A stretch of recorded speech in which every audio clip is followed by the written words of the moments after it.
وعن أو نكسن داوديال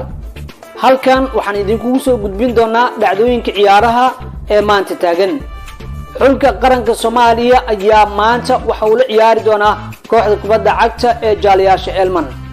xulka Soomaaliya ayaa diyaar garow xoogan ugu jira isagoona dhawaan bixi doona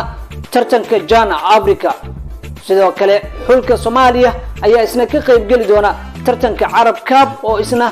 maanta la xareeyay wararka kale oo aad ku daawan doontaan ayaa waxa noqon doona kooxda kubadda kolayga ee Gifty oo ku sugan magaalada Garowe halkaas oo ay ku ciyaari doonto tartan saddex geesood ah tartankaas ayaa waxa loo qaban doonaa koox ka socoto Muqdisho oo Gifty ah iyo koox ka socoto kooxda Garowe iyo koox ka imaanaysa dalka Mareykanka oo Soomaaliya ah qodobadaas ayaad ku daawan doontaan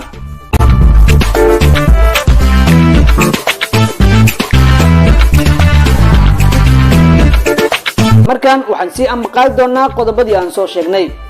xulka qaranka Soomaaliya ayaa dhawaan ku jira diyaar garow xoogan oo markaasi kamid ah tartanka Jaan Afrika xulka ayaa dhawaan kulan saaxiibtinimo waxa uu la ciyaaray ciyaartoyda ee ku sugan ajaanibta ee dalka Soomaaliya oo kooxaha u ciyaara xulka ayaa kulankaasi guul weyn ayuu ka gaaray ciyaartoyda ay markaasi la ciyaareen ee ajaanibta dalka sidoo kale maanta ayaa xulka qaranka Soomaaliya waxa uu la ciyaari doonaa ciyaartoyda kooxda Jaaliyaasha Elman iyagoo isku diyaarinaya tartanka Jaan Afrika galabta ayay ciyaartan waxa ay marti gelin doontaa mid kamid ah garoomada ee ku yaala magaalada Muqdisho waxaana ciyaartan ay tahay mid tijaabo kale ay marayaan xulka qaranka Soomaaliya iyagoona tartanka Jaan Afrika ee dhawaan ay ka qayb gali doona gabagabada safarkooda ayaa soo dhow kaas oo ka harsan maalmo qura waxay ka ambixi doonaan magaalada Muqdisho ee 18 bishan ee July aan ku jirno iyagoona u sii jeeda dalka Tanzania halkaas oo ay la ciyaari doonaan xulka Tanzania ay markaas ciyaari doonaan tartanka